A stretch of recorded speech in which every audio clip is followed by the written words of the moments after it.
तो ISL season 8 का match number 25 होने जा रहा है एटीके मोहन बागान वर्सेस चेन्नई एफसी।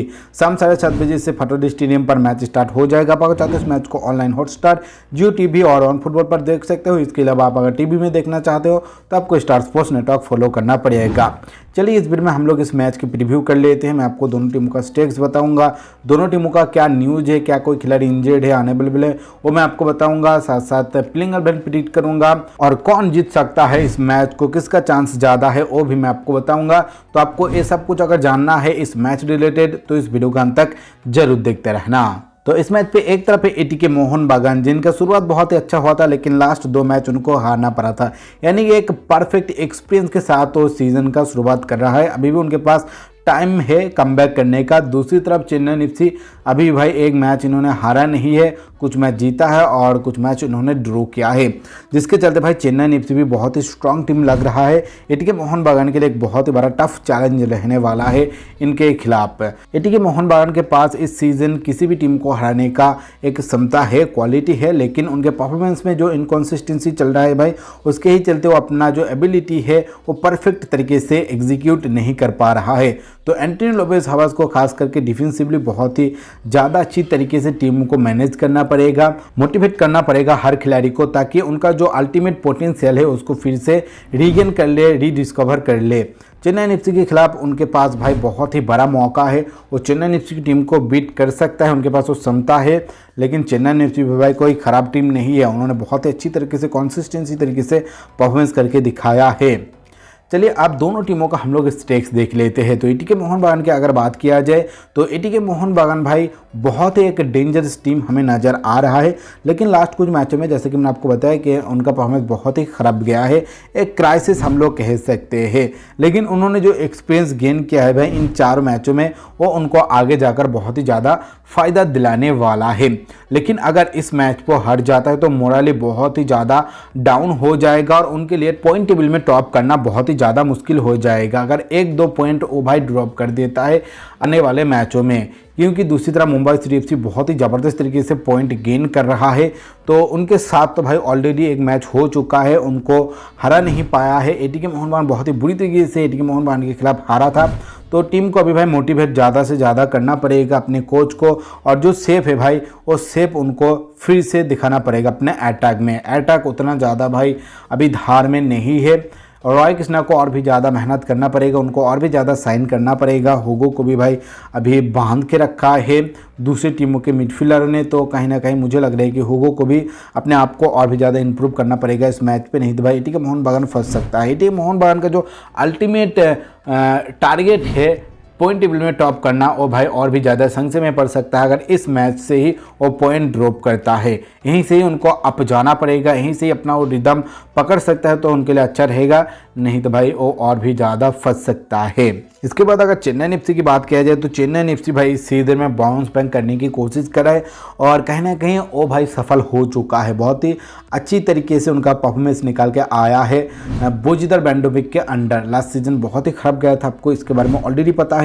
उन्होंने भाई कुछ मैच पे अच्छा परफॉर्म तो अभी तक किया है, लेकिन जो आई कैचिंग परफॉर्मेंस उनके टीम में हमें दिखाई देता है वो नज़र नहीं आया है अभी तक। हालांकि 3 मैचों में से भाई एक भी मैच उन्होंने हारा नहीं है, 2 मैच जीता है और 1 मैच उन्होंने ड्रॉ किया है। अनिरुद्ध थापा भाई टीम को लीड कर रहा है, उन्होंने अपने परफॉर्मेंस के जरिए एक एग्जाम्पल सेट कर दिया है टीम के अंदर। चेन्नई एफसी डिफेंसिवली बहुत ही अच्छा रिकॉर्ड अभी भाई होल्ड कर रहा है, क्योंकि उन्होंने 3 मैच खेलकर अभी तक सिर्फ 1 ही गोल कंसीड किया है, तो डिफेंसिवली बहुत ही अच्छा नज़र आ रहा है। एटीके मोहन बागान का जो गोल स्कोरिंग प्रॉब्लम है उसको और भी ज़्यादा वो यूटिलाइज कर सकता है इस मैच पे। मरीनर्स का जितना भी अटैकर्स है उनको फ्रस्ट्रेट कर सकता है उनको रोक कर, क्योंकि यहाँ पर भाई वो ज़्यादातर ही अटैक में खेलेगा एटीके मोहन बागान, और यहीं पर अगर उनको गोल नहीं मिलता है तो और भी ज़्यादा फ्रस्ट्रेट होगा, और भी ज़्यादा डीप डिफेंड अगर करता है चेन्नई एफसी तो उनके लिए ही फ़ायदा रहेगा। और बाद में जाकर उनको जब काउंटर अटैक करने का मौका मिलेगा वहाँ पर जाकर चेन्नई एफसी गोल लगाकर इस मैच पे जीत हासिल कर सकता है। तो दोनों टीमों का कुछ इस तरीके का ही स्टेक्स है इस मैच से पहले। अब चलिए हम टीम न्यूज़ के बारे में बात कर लेते हैं। तो एटीके मोहन बागान की तरफ से शायद आज आपको तीरी प्लेइंग 11 में नज़र आ सकते हैं, क्योंकि लास्ट मैच पे उनको बेंच पे रखा गया था, ट्रेनिंग भी कर रहा है।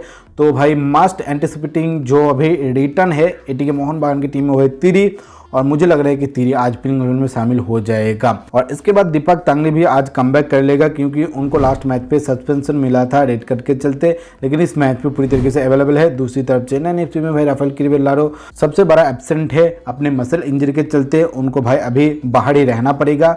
दूसरी तरफ रहीम अली इस मैच के लिए सस्पेंडेड है, क्योंकि शायद उन्होंने लगातार 2 येलो कार्ड पिक किया था 2 मैच पे, इसीलिए इस मैच में उनको बाहर रखा जाएगा। सस्पेंशन में वो नहीं खेल पाएगा।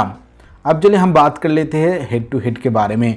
तो एटीके मोहन बागान के साथ चेन्नई एफसी का सिर्फ 2 ही मैच हुआ है लास्ट सीजन में। एक मैच एटीके मोहन बागान ने जीता था और एक मैच ड्रॉ हुआ था।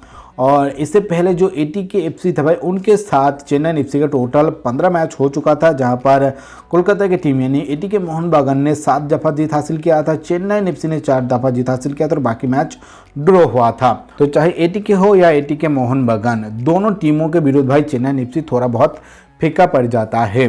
इसके बाद चलिए दोनों टीमों का लाइनअप प्रेडिक्ट कर लेते हैं। तो एटीके मोहन बागान की अगर बात की जाए तो इनके भाई फॉर्मेशन में थोड़ा बहुत चेंज करना पड़ेगा, क्योंकि लास्ट मैच पे 3-5-2 के साथ खेला था और बहुत ही बुरी तरीके से उनको हारना पड़ा था। और मुझे लग रहा है कि यहाँ पर बैक 4 के साथ अगर जाता है एटीके मोहन बागान तो बेहतर रहेगा, क्योंकि अभी डिफेंसिवली बहुत ही ज़्यादा इनके पास इशू मौजूद है। तो मैं यहाँ पर 4-3-3 का फॉर्मेशन पिक कर रहा हूँ एटीके मोहन बागान के लिए।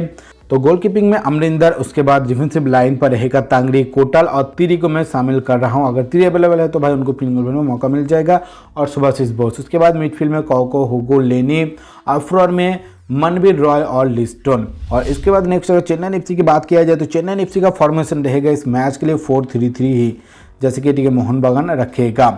गोलकीपिंग में रहेगा फिसल काइट, उसके बाद डिफेंसिव लाइन पर रिंगन, दमजनोविक, नारायण और जेरी। उसके बाद मिडफील्ड में रहेगा कोमन थापा और मुरजाएब। उसके बाद मिडफील्ड में दोनों फ्लैंक पर आपको नजर आएगा छंगटे और एरियल। और फिनिश करने के लिए आज मैं जॉबी जस्टिन को चूज कर रहा हूँ, क्योंकि रहीम अली सस्पेंडेड है, तो जॉबी जस्टिन का यहाँ पर मौका बन रहा है। और इसके बाद नेक्स्ट चले हम दोनों टीमों का की खिलाड़ी कौन हो सकता है उसके ऊपर चर्चा कर लेते हैं। एटीके मोहन बागान के लिए मैं पिक कर रहा हूँ रॉय कृष्णा को। रॉय कृष्णा कितना बड़ा खिलाड़ी है, ठीक है, मोहन बागान के लिए यहाँ पर आपको बताने की ज़रूरत नहीं है। सबसे बड़ा खिलाड़ी और उनका कैप्टन भी है। तो रॉय कृष्णा को अपना जो परफॉर्मेंस है उसको फिर से दिखाना पड़ेगा, अपना फॉर्म रीगेन करना पड़ेगा, तभी भाई एटीके मोहन बागान का नया पार लग सकता है। एक गोल मशीन है एटीके मोहन बागान के लिए, लेकिन लास्ट 4 मैचों में से सिर्फ 2 ही गोल उनको मिला है, और अपने एबिलिटी को फिर से रीडिस्कवर करना चाहेगा इस मैच पे। कुछ चांस क्रिएट वो करे, कुछ कन्वर्ट करे, जिस तरीके से वो भाई लिंक अप प्ले करता है फाइनल थर्ड पर वो बहुत ही अच्छा रहता है। ऑफ द बॉल मूवमेंट जो है रॉय कृष्णा का वो भी हमें बहुत ही शानदार दिखाई देता है, लेकिन लास्ट 2 मैच पे भाई ऐसा नहीं दिखा है। तो इस समय उनको फिर से रीगेन करना पड़ेगा, ताकि चेन्नई एफसी के बॉक्स के अंदर कुछ हलचल हो और एटीके मोहन बागान को कुछ गोल मिले रॉय कृष्णा की तरफ से। और इसके बाद अगर चेन्नई एफसी की बात किया जाए तो चेन्नई एफसी के लिए भाई मैं पिक कर रहा हूँ एज ए की खिलाड़ी लालिन ज्वाला छंगटे को। उन्होंने अपने आप को भाई ऑलरेडी प्रूव कर दिया है। नौचुनरी एफसी के खिलाफ कितना दमदार परफॉर्मेंस उन्होंने डाला था वो आपको बताने की ज़रूरत नहीं है। अच्छा गोल भी उन्होंने किया था उस मैच पे। और जो इनका हेड कोच है भाई बेंदोविक, वो पूरी तरीके से छूट देखे रखा है इस खिलाड़ी को, एकदम फ्रीडम मिल रहा है। और जो दूसरी टीमों का डिफेंडर है भाई उनके ऊपर बहुत ही ज़्यादा भारी पड़ रहा है, खास करके एटीके मोहन बागान का एक सैकी डिफेंस लाइन हमें नज़र आ रहा है। लिस्टन कोलासो बहुत ही ज़्यादा स्ट्रगल कर रहा है डिफेंसिवली। उसके बाद सुभाशिष बोस भी स्पीडी खिलाड़ी के साथ उतना अच्छी तरीके से डील नहीं कर पा रहा है, और यहाँ पर छंगटे के पास एक बहुत ही अच्छा मौका है। उनको सिर्फ अपने आप को कूल रखना पड़ेगा, फाइनल थर्ड पर अच्छी तरीके से वो डिसीजन लेकर क्लिनिकल फिनिश करे। चांस तो भाई लगातार क्रिएट कर रहा है, लेकिन फिनिशिंग में उनका थोड़ा प्रॉब्लम है, तो उनको फाइनल थर्ड में जाकर एक अच्छा डिसीजन लेना पड़ेगा, अपने आप को कूल करना पड़ेगा और क्लिनिकल फिनिश करना पड़ेगा, ताकि उनकी टीम को गोल मिले और उनकी टीम 3 पॉइंट हासिल करके अपने इस सीजन में ट्रॉफी हासिल करने का जो ड्रीम है उसको बरकरार रखे। तो यह मेरी तरफ से दोनों टीमों का की खिलाड़ी के बारे में बातचीत। अब चलिए हम बात कर लेते हैं कुछ फैक्ट के बारे में।